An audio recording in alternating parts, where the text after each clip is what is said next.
Everyone knows that budget dailies are the best type of daily driver, and what you see in front of me right here is something that is going to become exactly that. A budget daily driver that I'm going to be building up over the next sort of 5 to 6 months, slowly attending to some maintenance items that are definitely due, hence why I got the vehicle so cheap. And let's go around the vehicle and discuss exactly all that's wrong with it. Up front and foremost is in fact the major piece of the puzzle, another 1.9 TDI. This is now my 5th one of these engines and my first non-AXR PD100. This is a BXE PD105 engine. What spec is the car, you might ask? Well, this is in fact what is considered a trend line, or in other words, a POV pack. It's base model spec with literally no extra features. Comes with these pretty horrendous alloys. I don't even know what size they are, but they'll do for the time being. So let's have a quick walk around of the vehicle and discuss the pros and cons of it. Obviously, a major pro is in fact a 1.9 TDI. Not that a BXC is the best variant by any means, but it's a variant of the 8-valve 1.9 TDIs, which means it can't be one of the worst engines ever. It's just not the best variant there is. Made it to a 6-speed DSG shifting gearbox, which is not too bad. I've driven DSGs worse than this one, which is crazy for like an 07 DSG, one of the first of them. With the exception of a few marks and blemishes, the actual overall body of this car is in very good nick. I've only given it a wash. I haven't even attended to polishing or anything like that, and the paintwork's actually coming up quite nicely. There's no damage to clear coat or anything along those lines. Although it might be difficult to get on camera, there are some quite significant scratches in the boot lid, as well as on top of the vehicle. All 4 tyres are Bridgestone economy tyres with plenty of tread. All of the brakes are good with plenty of meat life on them, and the rotors aren't overly warped or with a big lip on them. Actually pretty good as far as I've seen tyres and brakes and wheels. Being that I live in Australia and don't live in the Rust Belt, I'm not overly concerned about rust. I know these particular generation of Bora / Golf / Jetta, this is a Jetta, not a Bora, and that's something I've got to get used to. Can suffer from quite significant rust. Not very common at all on Australian vehicles. As you can see by the cowling that I've removed to try and fix a smell, the vehicle has sat for quite some time, which I'll go into in a minute. The guards, or inside the back there, has been covered in water for ages, and the guards certainly haven't been cleaned for a long time. As you can see, no bubbling in the paint or anything common like that you would normally see. So then why have I picked this vehicle up, and why is it going to be the new daily? Well, I picked it up dirt cheap. Now let's discuss why. This Jetta has sat for the last 18 months.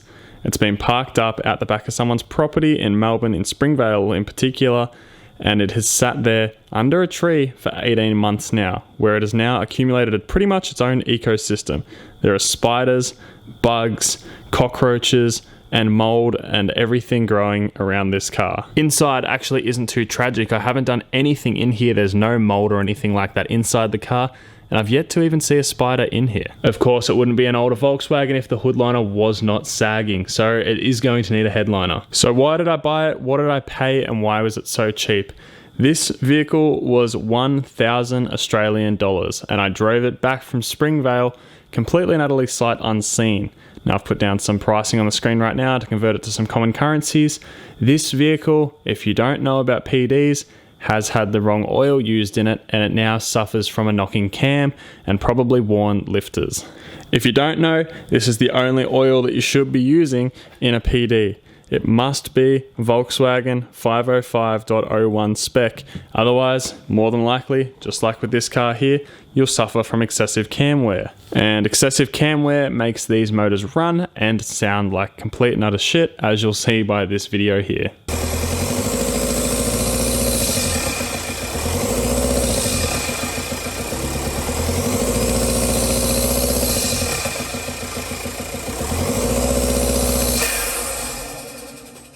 So the immediate plans with the Mark V are just to clean it up. Whilst I've got it in the shed here, I'm going to go over all the window cowls and everything like that and clean out all the mold and dirt and grime that's all soggy and wet in there and smelly.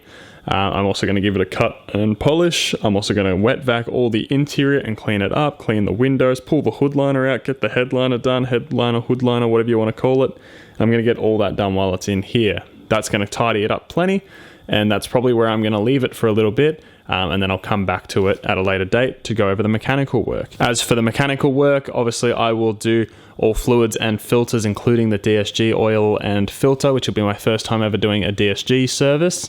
Myself, I plan to do everything on this vehicle myself. I intend to replace the cam buckets, everything like that, associated with cam wear according to the wrong oil or from using the wrong oil. And I am also going to do a timing belt service on this vehicle, especially considering it has sat for 18 months. When I bought the vehicle, I got no service history with it, which means I actually have no indication of the service life this vehicle has. According though to the service sticker, it had 2 service stickers on the windscreen, both of which suggested it wasn't even due for an oil change yet. One indicating at 209,000 kilometers and another indicating at 212,000 kilometers, and the vehicle currently only has 204,000 Ks on it. So I'm assuming it went to a mechanic, got an oil change, started knocking, they took it to another mechanic, got another oil change, and it continued doing its little cam knock. So as you can see under here, we have some grass growing. Over here we have, I believe, what is actually some, as gross as it is, feces from an animal that is starting to mold up, and it's right on top of the air inlet for the cabin AC. Gross. So that's something that also doesn't work, is the AC inside the vehicle, which I'm sure will be something I can get fixed. But there's just a big list of things that are pretty much labor intensive jobs, nothing overly expensive. And there's another cockroach just there. They are everywhere on this vehicle. So for now, time to start cleaning the thing up and get it back on the road. If you guys are interested to see me film my progress, I guess, as this car comes along, make sure you let me know down in the comments. This is something very different, something very cheap, and something I didn't expect to do, very spontaneous, but now I've buried myself into another project. With that said though, once this thing's running and back on the road properly, highly likely it's going to get some modifications. It's pretty much, it wouldn't be me if I didn't modify it. So that is more than likely going to happen to it once I settle down and get it all mechanically sound. But if you're excited for that and a budget daily build and something that's just going to be a nice overall car, chuck a comment down below and let me know that. Chuck a like on the video, and with that being said, I'll catch you guys in the next one where we'll start diving into this vehicle a little bit more than we have today.